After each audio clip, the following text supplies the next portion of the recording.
carte ici, mi pia, sola uni prete, mi fa, critique, christique. Non mais je rigole, hein, vous n'êtes pas trompé de vidéo, c'est juste que je suis trop un gamin. Donc bienvenue dans cette première, le grand format, le format XXL, le format familial. Bon après, ça dure moins d'une heure. J'espère que vous pourrez tenir jusqu'au bout. Babylone, il dure 3h10, Avatar 2, il dure 3h10. Je viens de comparer ma vidéo à Avatar et à Babylone. En tout cas, j'espère que vous allez apprécier cette vidéo. J'ai fait pas mal de nuits blanches pour vous. Mais ça en valait trop la peine, avec ce canapé là. Sans plus attendre, on commence tout de suite avec la première série de la liste, Primal. Primal raconte l'histoire d'un homme des cavernes et d'un dinosaure au bord de l'extinction qui se lient d'amitié à cause des tragédies malheureuses qui leur sont arrivées à tous les deux et deviennent malgré eux le seul espoir de survie l'un pour l'autre dans un monde extrêmement hostile. Primal est une série animée Amazon Primal. Ah non, pas de blague dans cette vidéo parce qu'il y a 22 séries qui attendent derrière. Et c'est réalisé par Genndy Tartakovsky. Cette série est ultra violente, viscéralement violente. C'est d'une sauvagerie sans nom et c'est passionnant comme tout. La force de cette série, c'est son absence de dialogue. Et oui, il n'y a aucun texte dans cette saison. Et pourtant, ça raconte énormément de choses avec la mise en scène, les regards, les péripéties des personnages. C'est ultra addictif. Il y a en plus quasiment zéro temps mort, vous n'allez jamais vous ennuyer. Et cette anachronie interespèce est hyper intéressante. C'est pas Jurassic Park, mais ça fonctionne de fou. Notre personnage principal, enfin celui qui ressemble plus à nous, est super badass, heureusement parce que vu dans le monde dans lequel il évolue. Bref, c'est un petit bijou brut de décoffrage et poétique à la fois. Il y a pas mal de touches d'humour qui sont vraiment les bienvenues parce que là...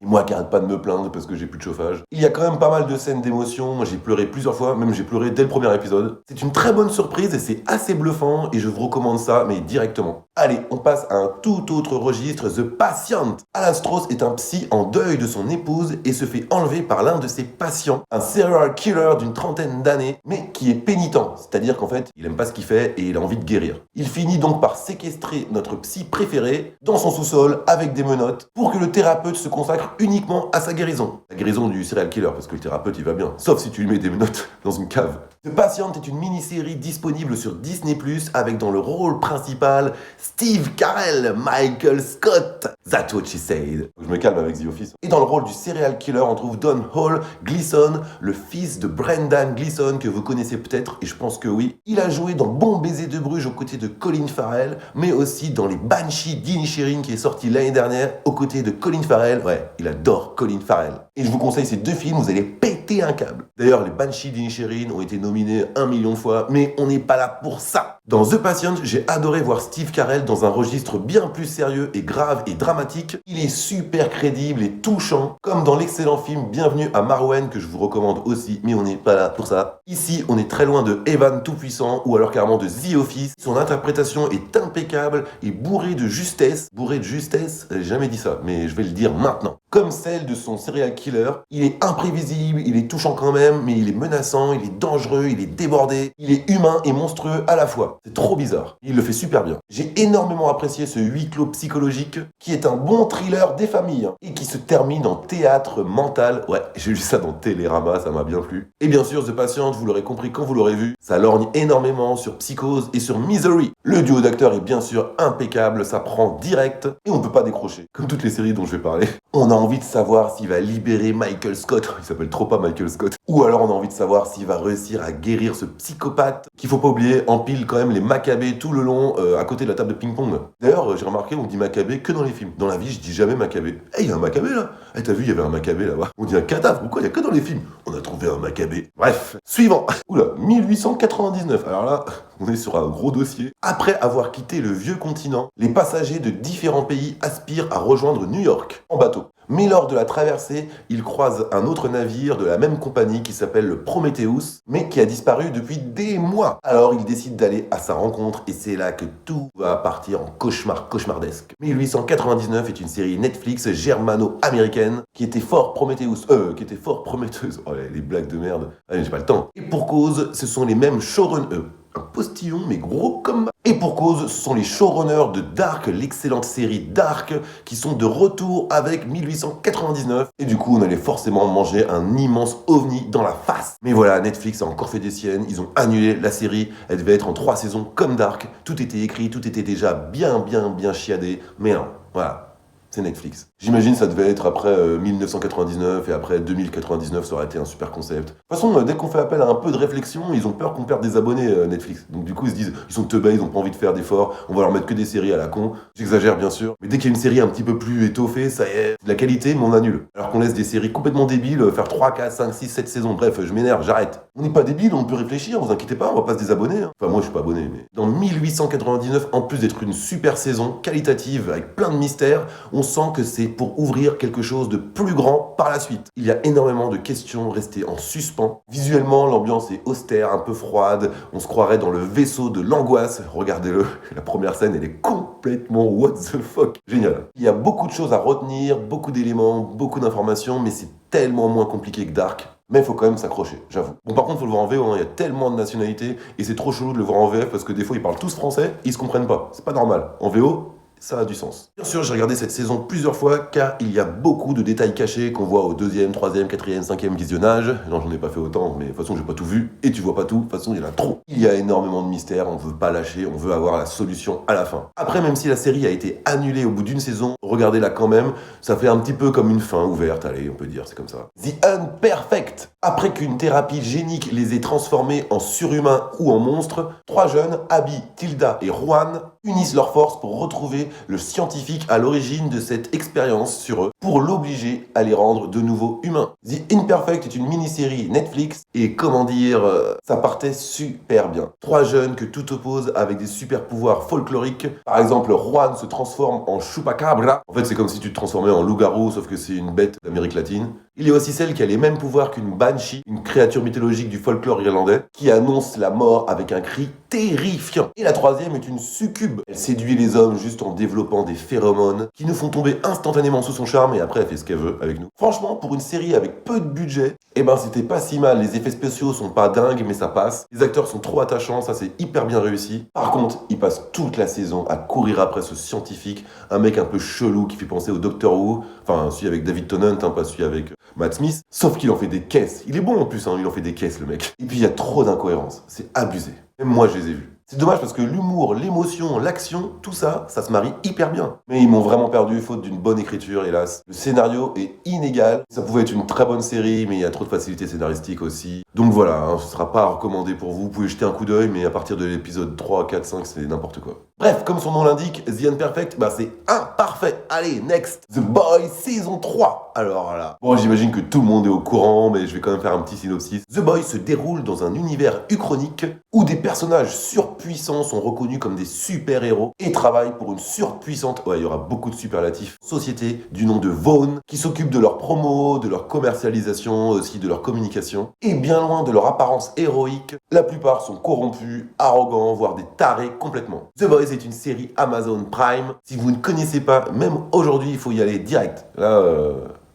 je vous attends, allez-y. Bon, par contre, âme sensible, s'abstenir, hein, c'est pas à mettre dans toutes les mains. Incroyable d'avoir fait une série pareille. Pour moi, avec Watchmen, c'est la meilleure série de super-héros jamais réalisée. On n'est pas sur Justice Legacy. Bon, sauf qu'il n'y a rien à voir avec Watchmen. C'est une série totalement différente. C'est gore, c'est crade, il y a du sexe. En veux-tu, en voilà. Il y a de la bidoche partout, c'est complètement irrévérencieux. L'humour est complètement caustique. C'est une bonne satire du système américain d'aujourd'hui. Ah, ils ont pas peur, hein, ils ont tout mis, quitte à se faire taper sur les doigts, mais je crois pas. En même temps, vu le succès, hein, c'est incroyable. La prestation des acteurs, tout ça, c'est vraiment du champagne, cette série. La saison 3 remonte de 5 étages, les 3 étages qui avaient descendu la saison 2, même si elle était très bien aussi. De toute façon, pour moi, c'est qu'une réussite. La saison 1 était magistrale, la 2 était bien aussi, mais un peu moins bien, mais la 3 était carrément ouf. Il y a l'introduction d'un nouveau personnage méga important. Alors lui, cette saison est encore plus trash que tout ce qu'on a vu dans les 2 premières. Juste un indice. Ant-Man, première scène, ceux qui ont vu, ils ont compris.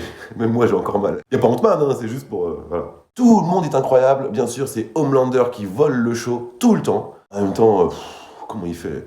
Lui, dès qu'il arrive dans une scène, et j'arrête pas de postillonner, hein. Lui, dès qu'il arrive dans une scène, t'es toujours en panique. On sait jamais ce qu'il va faire. Et puis, c'est un taré, ce mec, hein. J'ai trop hâte de voir la saison 4 qui est en préparation. Je pourrais en parler pendant des heures, mais il y a d'autres séries qui font la queue. Ah, on avait dit qu'on parlait pas de queue dans The Boys. Allez, on va rester dans une ambiance énervée avec Cyberpunk Edge Runner. L'histoire nous entraîne dans le quotidien de David Martinez, un enfant de la rue essayant de survivre dans la ville dans laquelle il n'y a que technologie et modification corporelle. Exosquelette, tout le bordel.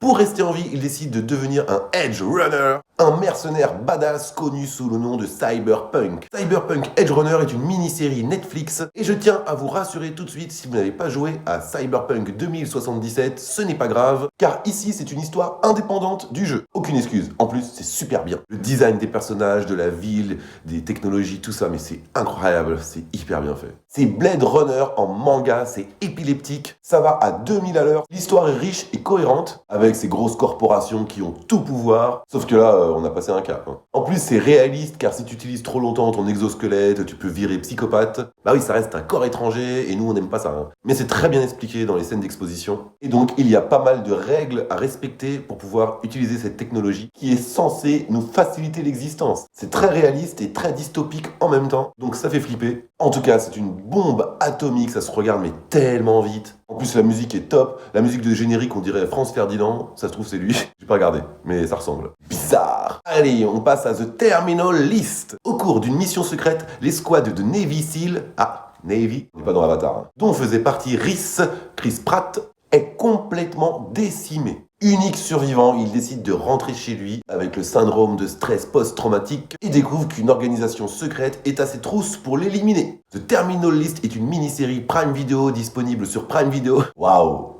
En 8 épisodes d'1 heure. Il n'y aura pas de saison 2. Bah écoutez, moi j'avais zéro attente, même si j'aime bien Chris Pratt. En plus, pour une fois, j'avais envie de le voir dans un rôle un peu plus sérieux que dans Jurassic World et les Gardiens de la Galaxie. Un peu comme le très moyen Tomorrow War, où là il est un peu sérieux. Et j'étais agréablement surpris par son jeu. Il fait penser à Evan McGregor parce qu'il a de la barbe. En plus, il est un peu grave comme ça, tu sais. Ouais, qu'est-ce qui t'arrive? Il le fait mieux que moi. Hein. Si vous aimez les revenge movies, il n'y a que ça dedans. C'est que ça, c'est un revenge movie, c'est pire que John Wick. C'est vrai que le scénario est très simple. Son but en fait c'est de tuer un par un tous les responsables, même indirects, de ses malheurs. Voilà. Mais c'est des gros malheurs quand même, hein, je vous raconte pas, mais... Alors c'est pas comme John Wick, mais il est aussi déterminé que lui. Et ça marche du tonnerre, car même si tu connais Chris Pratt, ici tu te dis bah il va lui laisser la vie sauve et tout. Ah non, d'accord, ok. Le mec, il est sans pitié. On est ici clairement dans une conspiration du style seul contre tous. Il y a quand même beaucoup de facilité scénaristique. Comme dans tous les trucs où le mec il est tout seul contre la planète, beaucoup de facilité scénaristique. Même si j'adore Rambo, c'est pareil. Mais ça se regarde sans problème, je recommande facilement. Dans le même registre, The Old Man. Depuis qu'il a quitté la CIA, Dan Chase a tiré un trait sur son ancienne vie. Mais quand un assassin déboule et tente de l'assassiner, il est forcé de renouer avec son passé. Ça, c'est un synopsis qu'on a déjà vu 1000 fois. The Old Man est une série sur Disney+, avec Jeff Bridges dans le rôle principal. Déjà là, on est bon. Vous aimez Jack Reacher, John Wick? C'est la même, sauf que le gars, il a 70 piges. Et ça, pour moi, c'est une valeur ajoutée pour une série d'action. On n'est pas dans Expandable. Ça fait son effet car il a plus l'âge de faire toutes ces dingueries qu'il faisait quand il était jeune. Donc dans les scènes de combat, il est quand même super fort parce que c'est un mec hyper entraîné. Mais comme je le disais, il a plus 20 ans, plus 30 ans, donc il galère de dingue à gagner un combat. Et ça, c'est trop réaliste et ça fait super bien. Et au vu de ses exploits dans la série, on veut même pas savoir comment il était à 30 ans ou 40 ans, ça devait être une vraie machine. Il y a l'arc narratif avec sa fille qui est super intéressant. J'aurais même aimé que ce soit encore plus développé. Il possède 2 chiens surentraînés et surdressés. Je sais que je parlais de John Wick 2 avec Alberi, mais c'est un peu le même délire. Il fait « Ah les chiens mon gars !» Ah, c'est trop bien. Je peux rien dire, hein, mais c'est magnifique. Ça fait partie de certaines scènes de combat. En plus, c'est chorégraphié avec les chiens. C'est magnifique. C'est magnifique. Pour finir, l'excellent rapport qu'il y a entre lui et John Lithgow est super bien joué par les 2 acteurs. On sent qu'ils ont fait leur début ensemble, qu'ils sont un peu amis, mais finalement, ils veulent se tuer l'un l'autre, donc c'est hyper compliqué. J'adore. Ce n'est pas la série de l'année, mais juste déjà avec Jeff Bridges, c'est recommandable direct. Bon, ça vous dit un petit tour chez Marvel avec Miss Marvel. Kamala est une adolescente hyper fan de Captain Marvel. Elle possède énormément d'imagination, mais elle se sent exclue à l'école. Et à la maison aussi d'ailleurs. Mais cependant, tout change lorsqu'elle acquiert des pouvoirs surnaturels et devient une super héroïne. J'adore les synopsis Marvel. Miss Marvel est bien sûr une série Disney+. Moi, c'est une série que j'ai adorée, qui a été un petit peu boudée par le public. Elle a rencontré son succès quand même, hein, faut pas exagérer. De toute façon, quand c'est pas un mâle blanc, hétéro, de 30 ans... Bref, je veux pas rentrer là-dedans. That's what she said. Heureusement qu'il y a plein de sortes de super-héros, sinon on se ferait chier de ouf. Ici, c'est une ado un peu ronde, qui ne répond pas forcément à l'algorithme, et c'est tant mieux. Ouais, c'est une sorte de anti-héros, mais non, c'est quand même une héroïne. En plus, ce qui est excellent dans la série, c'est que c'est une super-héroïne qui doit sauver le monde, tout en respectant les codes et les préceptes de sa religion, car elle est musulmane. Excellent. Et on sait, sans juger, combien cette religion demande beaucoup d'investissement. Donc notre héroïne doit jongler avec le sourire entre les deux et c'est jouissif de ouf car elle le fait trop bien. Elle a beaucoup d'humour, hein. Elle est trop fraîche, j'adore. Quand je dis fraîche, je parle pas de physique, je parle de fraîche, une fraîcheur qu'elle a. En plus, on apprend beaucoup sur l'islam. Les autres personnages d'ailleurs de sa famille sont très très bien joués. Sa mère est super bien jouée, j'adore. Il y a beaucoup d'humour même au sein de la famille, c'est trop bien. Elle casse des bouches dans la bonne humeur, c'est trop génial. En plus, les effets spéciaux sont pas mal en fait. J'aime bien le concept en plus. Je vous recommande, hein, clairement. Allez, on reste chez Marvel avec She-Hulk. She-Hulk, avocate, raconte les aventures de l'avocate Jennifer Walters, cousine de Hulk. Elle hérite de ses pouvoirs et devient She-Hulk à la suite d'une transfusion sanguine après une blessure par balle. Dans la famille, ils ont trop de mal avec les transfusions. Faut appeler un docteur pour faire ça. She-Hulk est pour le moment une mini-série qu'on trouve sur Disney+, comme tous les Marvel, avec dans le rôle principal Tatiana Maslany qui est d'une fraîcheur incroyable. Avec son humour, sa maladresse, son quatrième mur qu'elle brise sans arrêt, on a trop envie de traîner avec elle. Elle nous implique directement dans tout ce qui est fait de loufoque dans la série. C'est magnifique. La série est d'une légèreté sans nom comparée à la gravité de ce qui se passe dans les autres Marvel, les accords de Sokovie, tout ça. Là, ici, là, on survole vraiment le drame. Hein. C'est vraiment très très marrant. Mais c'était prévu, on savait que ça allait être drôle et que ça allait être très léger. Et là, ça ne raconte pas grand-chose, ça fait pas forcément avancer le MCU. Heureusement que c'est super drôle. Pour ce qui est des effets spéciaux, quand elle est en She-Hulk, c'est trop bizarre. On dirait plus la sœur jumelle de Fiona que la cousine de Bruce Banner. Ouais, c'est clair. Et par moments, la cohérence de sa taille varie sans arrêt. Des fois, elle fait 1 mètre de plus que les autres et des fois, elle fait presque la même taille. Ça dépend des plans, ça dépend de la prise de vue. Je sais pas comment c'était fait. Mais c'est perturbant de dingue, en fait. Il y a tout de même un bon caméo génial. Bien sûr, faut pas prendre cette série comme une série sérieuse, c'est clair. Mais j'aimerais quand même la voir introduire le MCU pour des films avec les Avengers, tout le bazar, quoi. La série était pas dingue, mais elle, en tant que She-Hulk, elle fait le café. Elle fait le café.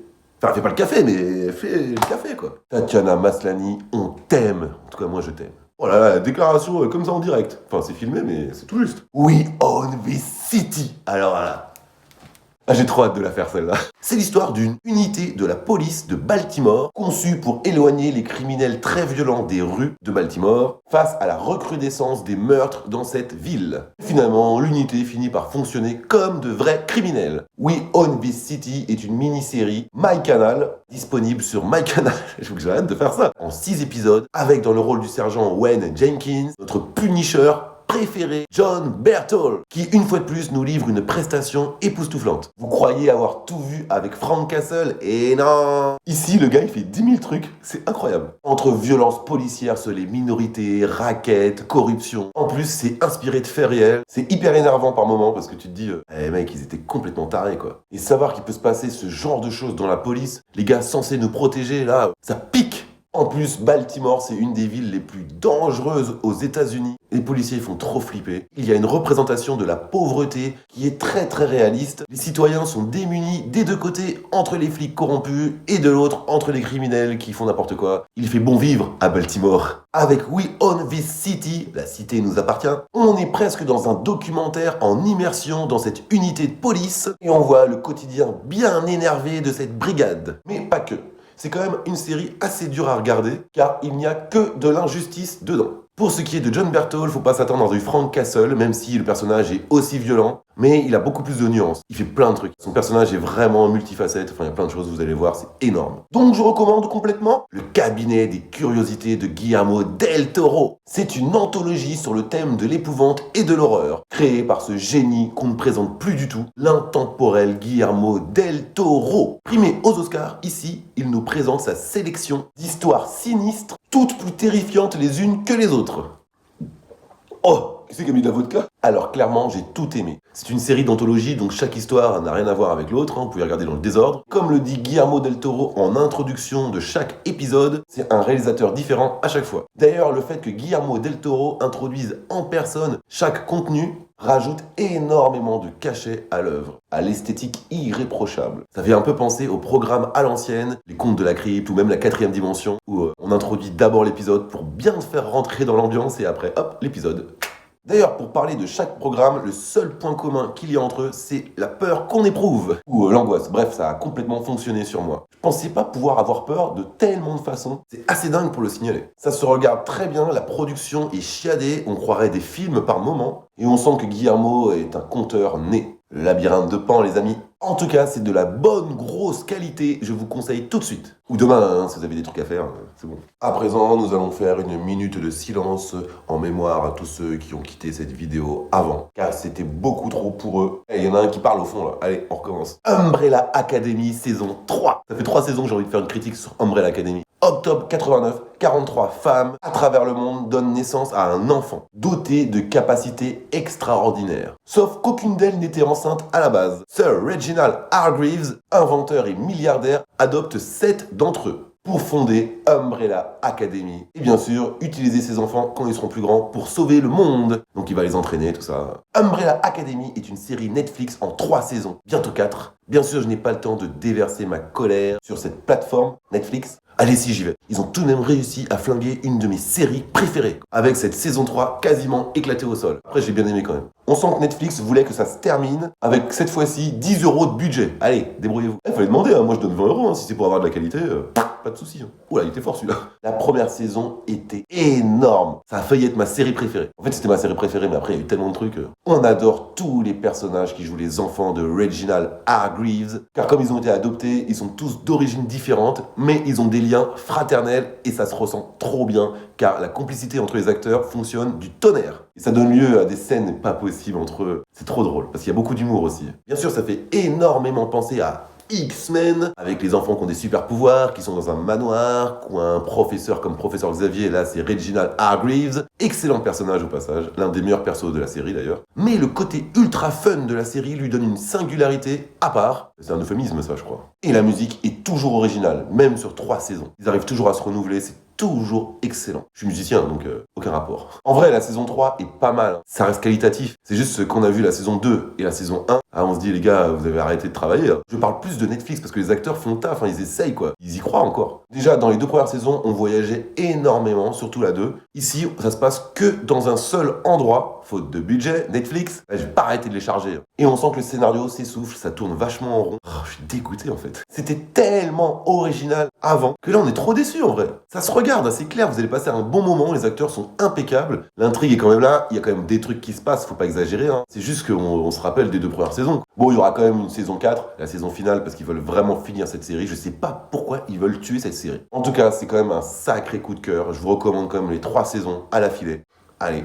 Alors là, on va parler d'une série que je connaissais pas. Barry. Alors qu'il se rend à Los Angeles pour exécuter un contrat, Barry, un tueur à gages ultra efficace et méthodique, mais assez déprimé, est chaudement accueilli par une troupe de comédiens et il se prend de passion pour le théâtre. Barry est une série en 3 saisons sur MyCanal et c'est une immense surprise pour moi. Je ne savais pas que cette série existait. C'est violent et drôle à la fois. Pas violent et après drôle, c'est violent et drôle en même temps. Et c'est trop bizarre, tu sais pas si tu dois rire, si tu dois être gêné, si tu dois aller secourir la personne. Moi j'ai rigolé.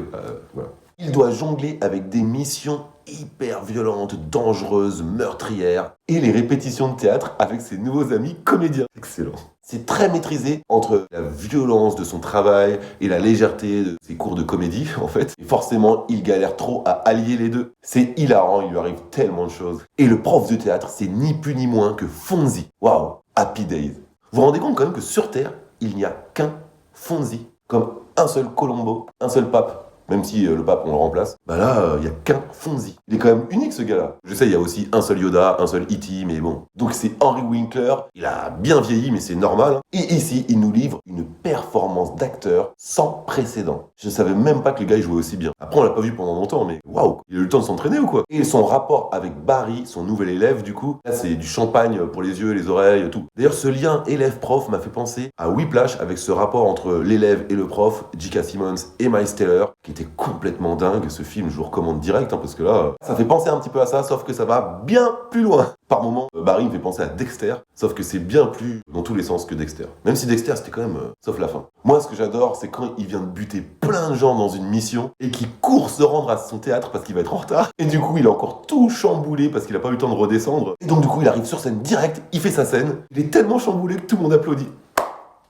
Amazing. Amazing, meilleur acteur. À chaque fois c'est comme ça, c'est trop bien. Le gars il est bon que quand il lui arrive un truc de ouf dans sa mission. C'est trop bien fait, c'est trop bien fait. Vous allez voir, le mec pour être bon acteur, faut qu'il tue plein de gens. C'est fou c'est fou ce truc. S'il y a un truc que je vous recommande, c'est bien ça. J'arrête pas de le dire, mais là, waouh quoi.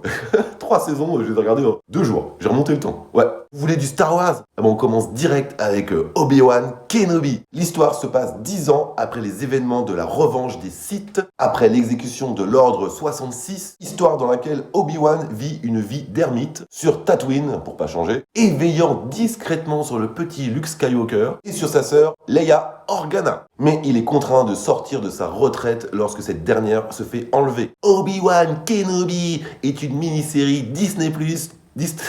Qu'est-ce que vous voulez que je vous dise? Je crois qu'en 2022, ça a été ma plus grosse déception all time. C'est-à-dire, même déception avec les filles...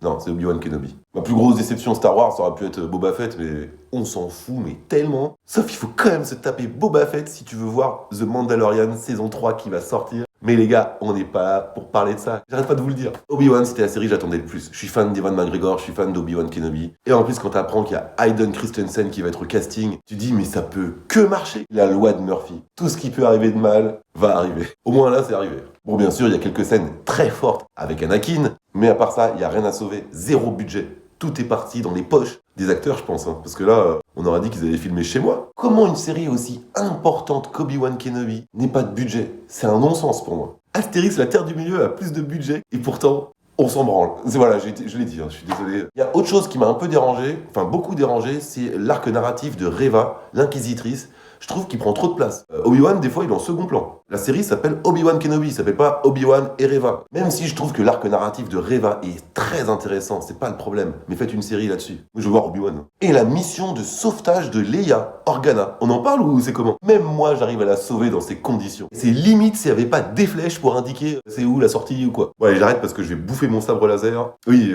j'en suis.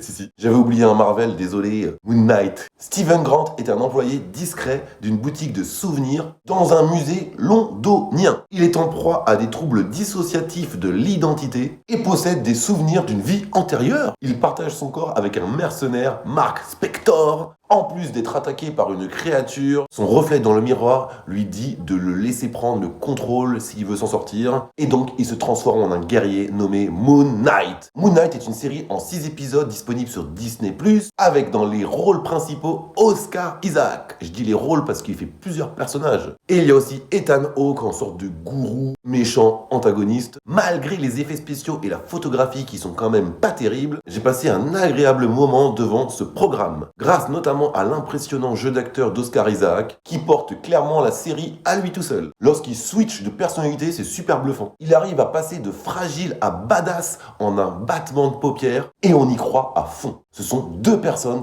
totalement différentes. Il a le même visage, mais tu vois deux personnes différentes. C'est incroyable. Il y a énormément d'humour, mais ça parle beaucoup de l'emprisonnement mental, surtout dans 2 des 6 épisodes qui sont pour moi les meilleurs de la série. Sinon, le costume de Moon Knight est giga stylé. D'ailleurs, il y a une scène de baston en presque plan séquence qui est vachement bien. Mais hélas, il fait un peu artificiel. Ils auraient quand même pu prendre un vrai costume plutôt que de faire tout en image de synthèse. Mais bon, allez, ça passe. Allez, dégage. Les effets spéciaux un peu bâclés gâchent une série très prometteuse. Avec un super-héros méconnu jusqu'ici, c'était bien de faire une série là-dessus. On a marre de Spider-Man. Quant à Ethan Hawke, il est quand même très cohérent en vilain. Mais des antagonismes comme ça, on en a vu déjà pas mal. Et les super-héros comme Oscar Isaac, là, on en a vu beaucoup moins. D'ailleurs, il est partant pour une saison 2. À voir. Allez. Bon, là, on change complètement de registre. Kaléidoscope. Je triche un peu car cette série est sortie début 2023. Allez, c'est bon. Une bande de voleurs professionnels menée par un génie du braquage décide de pénétrer dans un coffre indestructible à la recherche du plus gros butin de toute l'histoire. Mais la cupidité, les trahisons et d'autres facteurs vont saper leur plan. Kaléidoscope est une mini-série Netflix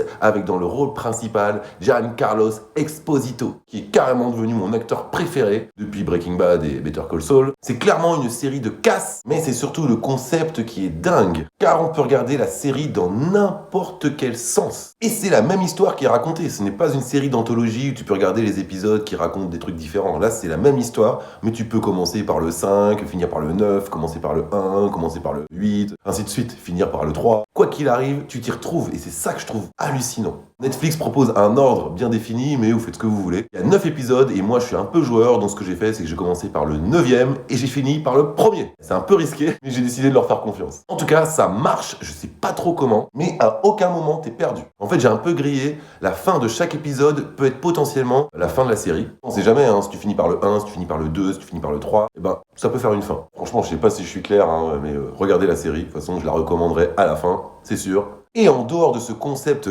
absolument dingue, la série est bien, l'histoire, l'intrigue, le jeu de chaque acteur est hallucinant. Même Jake Courtney, que j'aime pas trop, là-dedans, il est magistral. Bien sûr, c'est Gus Fring, Giancarlo Esposito qui vole le show à tout le monde, sans exception. Pourtant, il est discret, hein, mais il est trop fort. C'est très bien ficelé, il se passe toujours quelque chose, c'est assez frénétique. Il y a pas mal d'éléments qui nous font penser à Ocean's Eleven, mais aussi à braquage à l'italienne, etc. Il y a aussi Rufus Sewell qui est un peu l'antagonisme, son interprétation est ahurissante. J'adorais déjà cet acteur, mais alors là, aucun épisode ne possède de titre, mais ils ont des couleurs, un peu comme le kaléidoscope. Il y a l'épisode bleu, l'épisode rose, l'épisode jaune, etc. Le concept fait bien sûr penser à l'épisode interactif de Black Mirror, Bandersnatch. Si t'as un petit peu de temps, tu peux regarder la saison 3 fois dans un ordre différent. C'est comme si tu regardais la même histoire avec 3 points de vue différents. Tu peux te faire une saison genre 1, 2, 3, 4, 5, 6, 7, 8, 9, une saison 9, 8, 7, 6, 5, 4, 3, 2, 1, ainsi de suite, tu vois. Tu peux la redécouvrir différemment à chaque fois. Quel gain d'argent pour la série. Pas besoin de faire plusieurs saisons. Ils sont malins, hein. Je vous recommande 100% de Kaléidoscope. Allez, on passe à une mini-série que j'ai beaucoup appréciée, Blackbird. Jimmy Keane, un petit vendeur de drogue mais très charismatique, est condamné à 10 ans de prison, mais il passe un accord avec le FBI pour, dans une autre prison de haute sécurité cette fois, se lier d'amitié avec un présumé serial killer pour lui soutirer des aveux tangibles. Comme ça, la police pourra retrouver le cadavre des 18 victimes de ce soi-disant tueur. Que des femmes.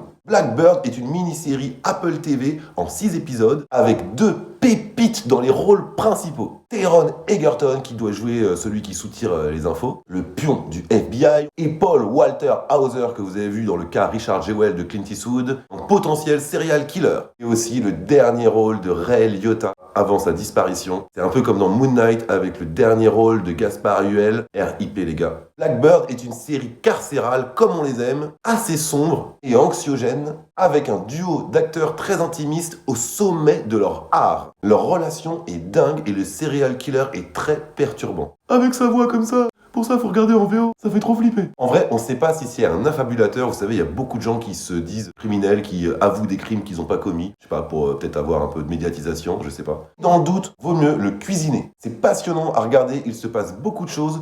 Faut que Taron Egerton fasse super attention de pas essayer de poser des questions tout de suite, sinon le gars il va se méfier. Donc faut déjà entretenir une amitié, faut patienter, tout ça. Faut que le gars il ait confiance en toi, qu'il se livre. C'est génial. Il y a énormément de sincérité, tu crois vraiment à leur relation amicale. Mention spéciale à Ray Liotta. Alors c'est pas parce qu'il est mort, c'est juste parce qu'il joue trop bien aussi. Il joue le père de Taron Egerton, qui s'en veut énormément que son fils soit en prison. Il a l'impression d'avoir mal fait son travail de père, alors que ça peut arriver. Et il est trop touchant, c'est abusé. Je suis dégoûté en vrai. C'est une mini-série qui se regarde très vite et qui est passionnante comme tout. Bon, maintenant, on va faire un peu de biopic avec une mini-série complètement déjantée et tellement chef-d'œuvresque. Pam and Tommy. Pam and Tommy revient sur le scandale de la sextape du couple le plus sulfureux des années 90. Je veux bien sûr parler de Pamela Anderson, star de Alerta Malibu à l'époque, et de Tommy Lee, star batteur un peu taré du groupe Motley Crue. Pam and Tommy est une mini-série Disney+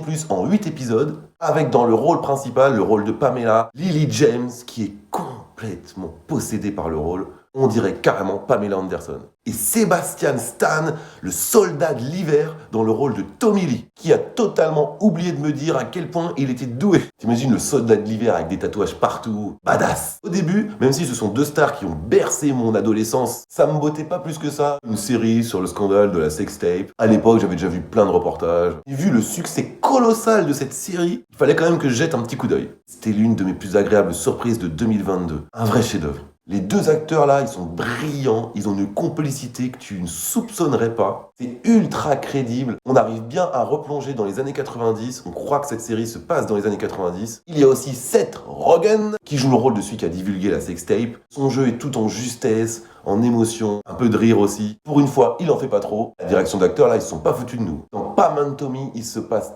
tellement de choses. La drogue, la célébrité, l'alcool, le sexe, tout y est. L'amour fusionnel entre les protagonistes et comment un événement a pu tout détruire en un claquement de doigts. Ouais, les événements, ça fait des claquements de doigts. La série est quasiment sur le même rythme effréné que l'excellent film The Dirt, justement qui parle du groupe Motley Crue, le groupe de Tommy Lee. Le film était complètement barré, hein.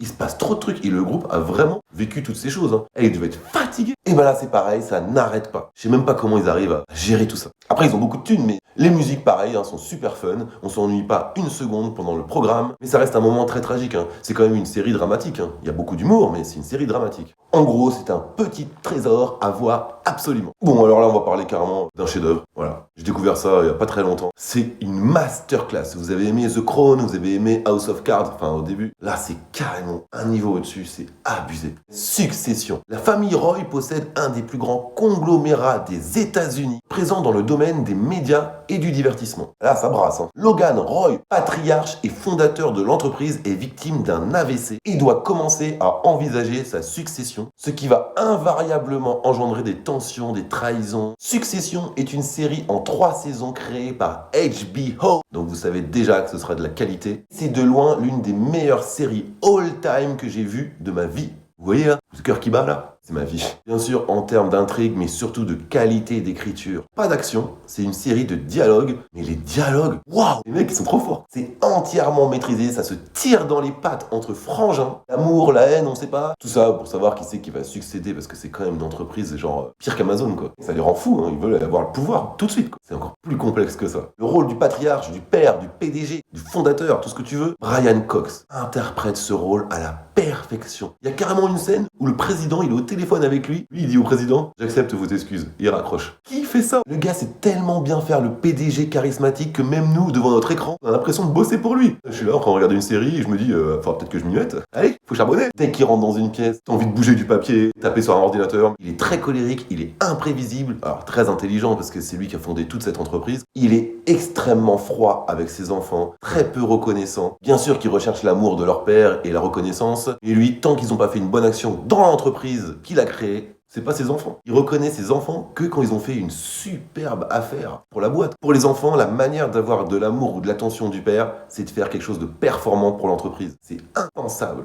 Mais ça existe. Succession. Le rapport qu'entretient cette famille est hyper chaotique, mais ils arrivent à faire fonctionner cette boîte car c'est le plus important. Toute leur vie gravite autour de cette société et autour du père du coup. Ils sont tous riches, mais pas heureux pour autant. Même si les acteurs ont la trentaine, quarantaine, cinquantaine, dès que le père débarque, on dirait des enfants de 10 ans. Un des 4 enfants est joué par Jeremy Strong, alors là, meilleur acteur, avec le père bien sûr. On ne le présente plus, c'est un acteur surdoué. Tous les acteurs, tous les enfants, même les salariés qui sont pas de la famille, sont impeccablement interprétés. Les acteurs comme Jeremy Strong, c'est un don du ciel. Le gars peut tout jouer. La frustration, la colère, l'humour aussi, un peu cool et un peu colérique. Il peut tout faire. J'ai pas dit tout, mais il peut tout faire. Les trahisons sont carrément abusées. Comment tu peux faire ça à ta famille? L'argent. Après, il y a quand même un message derrière, c'est-à-dire que c'est une entreprise qui cartonne tout, mais qui n'est pas forcément bénéfique pour la planète. Vous connaissez ces grosses entreprises qui sont pas forcément bénéfiques pour la planète. Ça brasse pas mal de sujets. Le fait qu'être riche et être né avec une cuillère en argent ou en or, c'est pas la solution. Allez, j'arrête là, c'est un chef-d'œuvre et puis c'est tout. C'est même plus une recommandation que je fais là, c'est une prescription, voire une injonction. Donc allez voir Succession.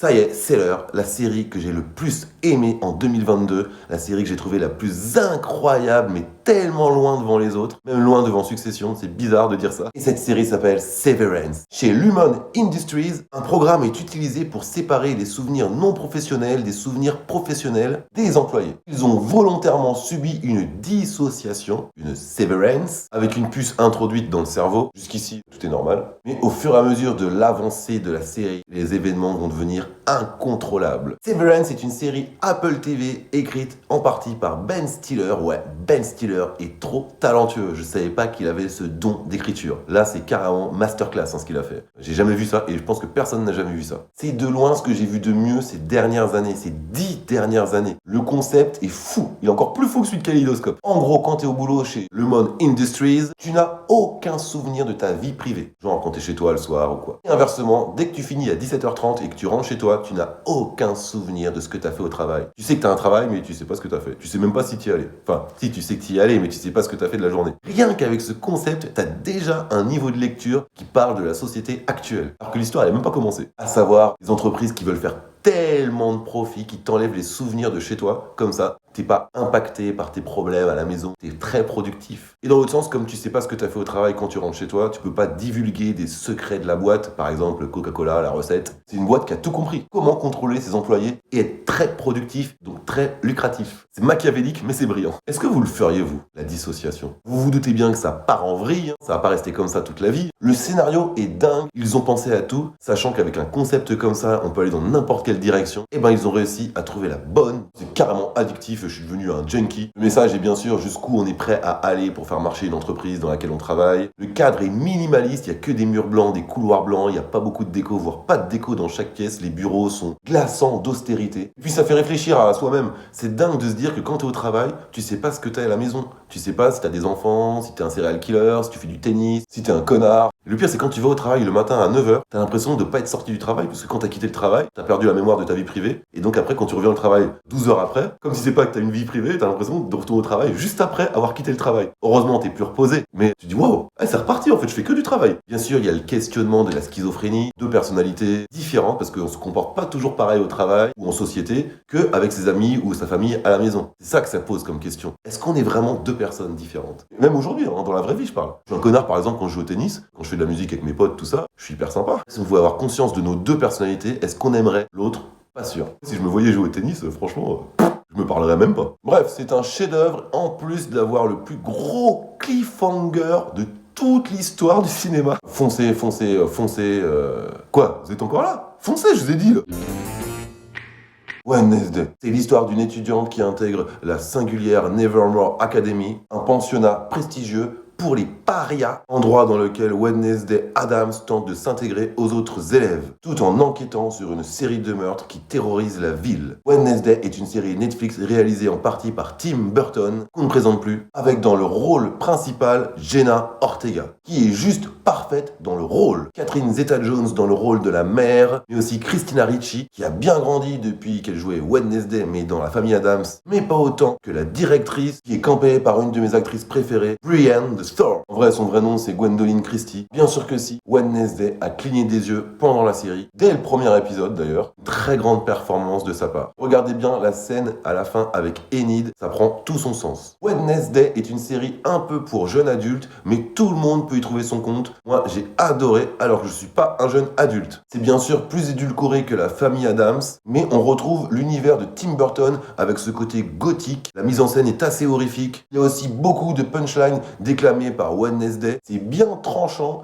et ça fait bien rigoler. Bien sûr, ce qui fonctionne le plus, c'est le décalage entre la funeste Wednesday et le reste du monde. J'ai toujours pas cligné des yeux là. Un contraste qui, pour ma part, est un peu écorné du fait qu'elle passe presque toute la série dans cette académie fréquente des étudiants avec des particularités un peu comme elle. Pour moi, ça aurait été assez judicieux de la voir de temps en temps interagir avec des enfants totalement normaux. Là, elle aurait fait des dingueries. Jenna Ortega en Wednesday, c'était carrément une bonne idée. Elle interprète de façon très crédible et très drôle en même temps. Wednesday, elle a compris exactement qui était Wednesday et comment la jouer. Ultra compliqué de passer après Christina Ricci, la fille dont j'étais amoureux quand j'étais petit. C'est pas mal du tout, je vous recommande Wednesday Addams. Allez, je vous laisse. En vrai, j'ai pas arrêté de cligner des yeux, c'est un truc de dingue. J'espère que vous avez apprécié cette vidéo beaucoup plus longue. Si ce format vous a plu, je continuerai à en faire de temps en temps. Bien sûr, il y avait encore plein d'autres séries dont je voulais parler, par exemple la saison 6 de Better Call Saul, la saison 4 de Stranger Things, Resident Evil... Non, je rigole, ça c'était une purge de ouf. Peaky Blinders saison 6, House of the Dragon, etc., etc. Mais je pense faire des vidéos rien que pour ces séries, car ça vaut le coup. Bon ben, sinon, moi je vais aller me coucher, en espérant que vous avez apprécié cette vidéo. N'hésitez pas à liker, à partager, à commenter, abonnez-vous si ce n'est pas encore fait, activez la cloche pour être tenu au courant des nouvelles vidéos, laissez-moi aussi un don Tipeee à partir d'1 € via le lien sous la vidéo. Enfin, suivez-moi sur tous mes réseaux, Facebook, Instagram, Twitter, pour plus de news, et moi je vous dis à très très vite pour de nouvelles critiques christiques.